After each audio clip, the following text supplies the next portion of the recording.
let me introduce myself. I'm Anthony Hill, and I've probably got a more peculiar description of how I'm working than you may have heard from others. I'm probably twice as old as most of you. I started my first business after I left the Royal College of Art in London. I was actually at college with David Hockney. We left at the same time, both with firsts. Subsequent to that, I've been designing a huge range of equipment and set up my own design business in 1966. And that, over time, became traded as Anthony Hill Designs Limited, which is a rather unusual name. Because of what we did, we traded as Stage Systems. And some of you may have heard of Stage Systems. We started trading as Stage Systems in 1978. We produced the biggest demountable stage in the whole of Europe, which I made in my garage and backyard, and went to the arena here. And it was in service for about 15, 18 years until it was stolen. It was all aluminium. After it was stolen, they had other ideas about what they wanted. But for many years, I traded as Stage Systems, producing stage equipment for the education sector. We designed all our own equipment. We had others manufacture the equipment, metalwork from the best suppliers we could find, and woodwork from local people so that we could interact with them more conveniently. And gradually the business built up. We started locally.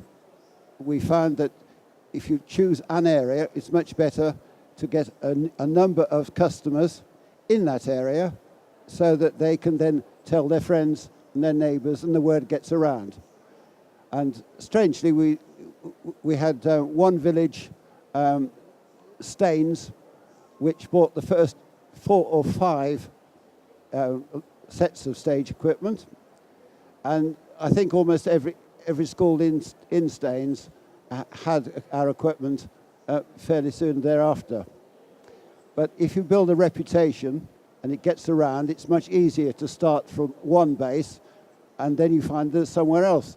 Maybe it was Edinburgh, and a lot of schools in Edinburgh or in Glasgow eventually found out. And eventually this company built up from my wife and myself using my mother-in-law's money. We gradually built up, and instead of working from my house, which I filled with 15 employees by the time we left it, we rented buildings and eventually owned all our own buildings and had, as I say, goods manufactured elsewhere. We went from a turnover of a few hundred thousand to 5 million, and we supplied, by the time I sold my company, so I'm coming round to where we are now. By the time I'd sold it, we were turning over £5 million. We'd sold something like 9,500 schools in this country, 60% of the cathedrals, a huge number of churches, village halls, and we exported to Hong Kong and a number of places overseas. That was by word of mouth. People in Hong Kong used to speak English, and the people that bought from us generally had someone snooping in this country to find out who were the best suppliers. Having done that, we built up a large reputation. I traipsed around schools, must have visited almost every school in the country, I reckon, over a period of years myself. And the one common complaint, and you hear it still today, people wanted that demountable staging, had to go into a very small area and be easy to use by the children and by teachers. health and safety issues seems to preclude people saying that anyone should lift anything these days, but that's another matter. We got to know a huge number of teaching staff, and the one common complaint was horrible furniture, bad classroom furniture, children with back pain, children complaining about things breaking. Chairs never seem to last more than 2 or 3 years, sometimes less than that. And this is something you still hear. And unfortunately, in this country, we have developed a reputation for buying the least expensive. Not the best, not the equipment which lasts longest. Unfortunately, this has meant that the prices were driven lower and lower and lower. Companies were not investing in design, not investing in what was useful or good.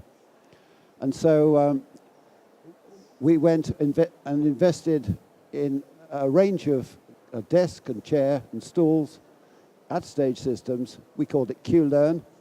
And for 3 years, we manufactured this, and we sold probably to about 30 or 40 schools. Not a huge number. It was expensive.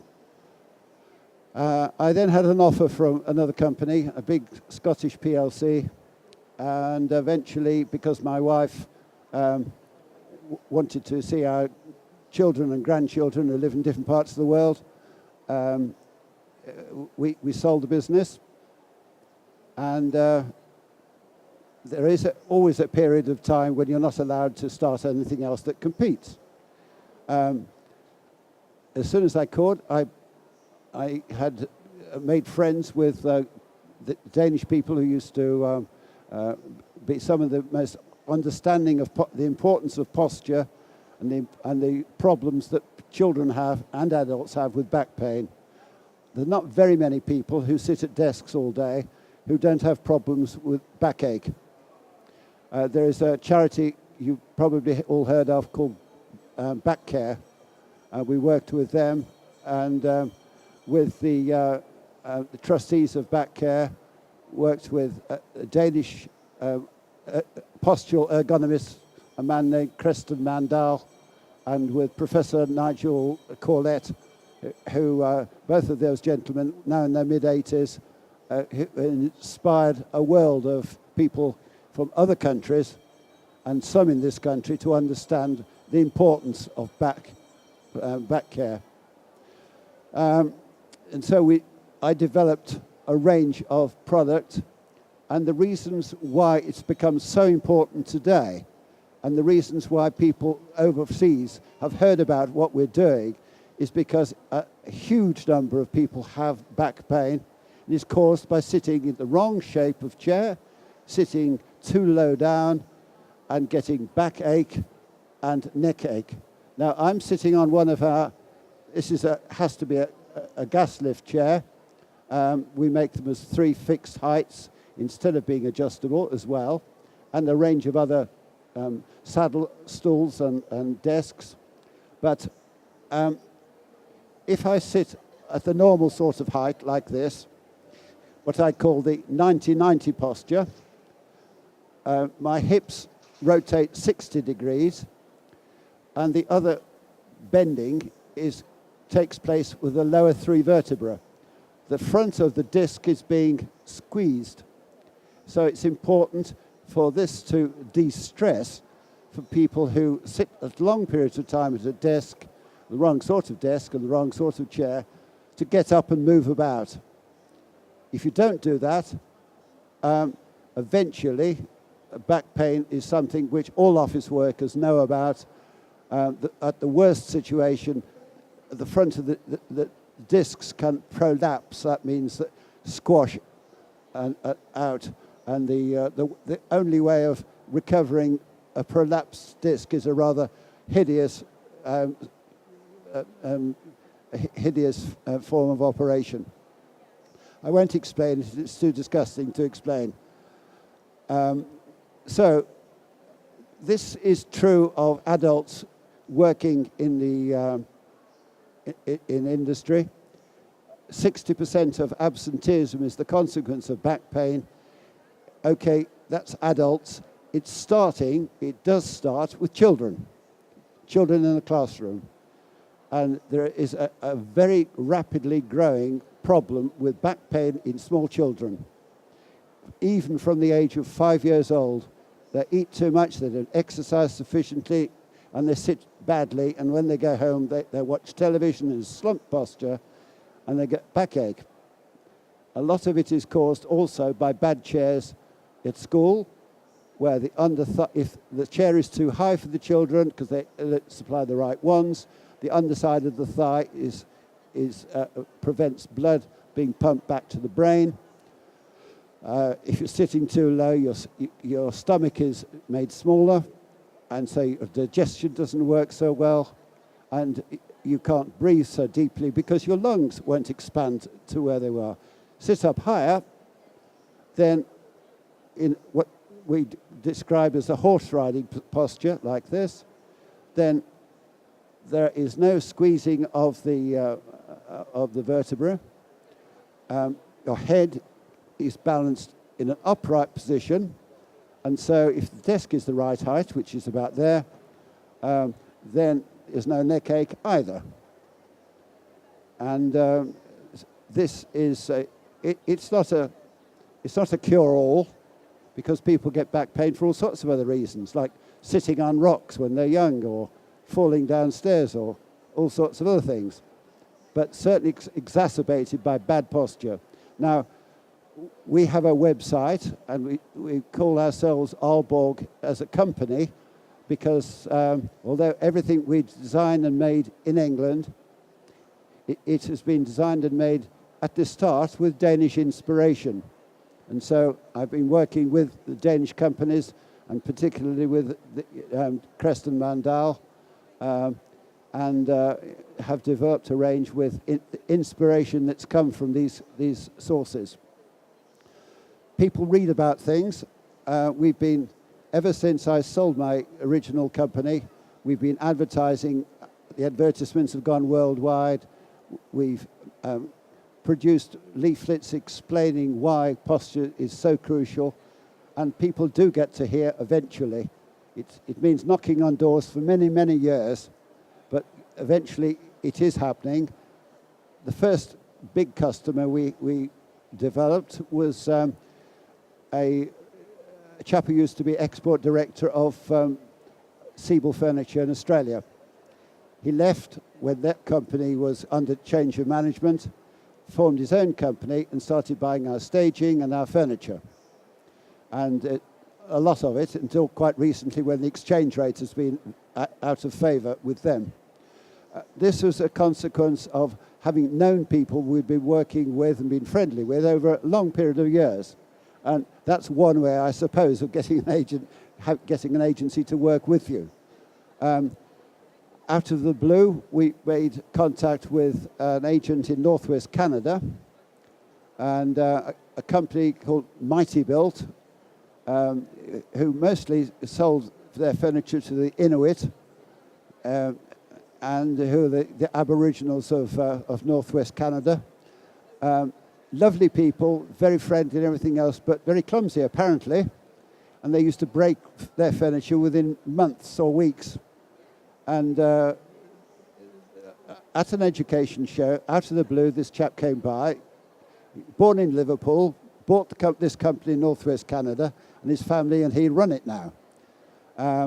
He said he liked to look at our chairs. I told him why. He said, how long could we guarantee them for? And I said, 15 or more years. He said, God, I don't believe that. So I said, okay, I'll send you 20. You try them out with your Inuit and see how they go. After a year, he came back and he said, absolutely astonishing. He said, nothing's broken. They love the chairs, and he ordered 1,000. That was a pretty good start. And things have happened like that. So he told someone else, and they got to know about the importance of this. And okay, we had a good design. We know it's a correct design because we proved it and tested it and spent a fortune developing it. But there were other things that were going on too. Some people in Texas and in Florida got to hear also about the product through our website, which unfortunately we don't get. We're still redesigning to get more hits. I've never understood computers and stuff of this sort, but we got a website that contains a lot of information. But if you look up staging, you have to wait for about 10 minutes or so before you get to it. If you dial it up, it comes up quickly and rotates properly, but you need to link straight into it. So it has taken it's taken time. But other people have got to hear about us, sometimes fortuitously, sometimes by word of mouth. We have 4 companies in Denmark who have been buying equipment from us, and a couple of them remain agents. And we have an architect also in Denmark who's been telling people about our equipment and including our equipment in his designs for schools. So things have happened very slowly. Out of the blue, we had a company in South Korea contact us, and it so happened that they'd learned about our business because they dealt with a friend of ours that supplies the theatre sector also, and they found us through that means. Now, this is not very proactive on my part, because after I'd sold a business and spent an absolute fortune, I felt I didn't want to employ anybody who had, because if it didn't work out, they have mortgages and they have so I was trying to do every darn thing myself, personally. And it's only quite recently we're building up slowly and employing people, and it's been a slow and difficult business, but people from overseas are coming to us.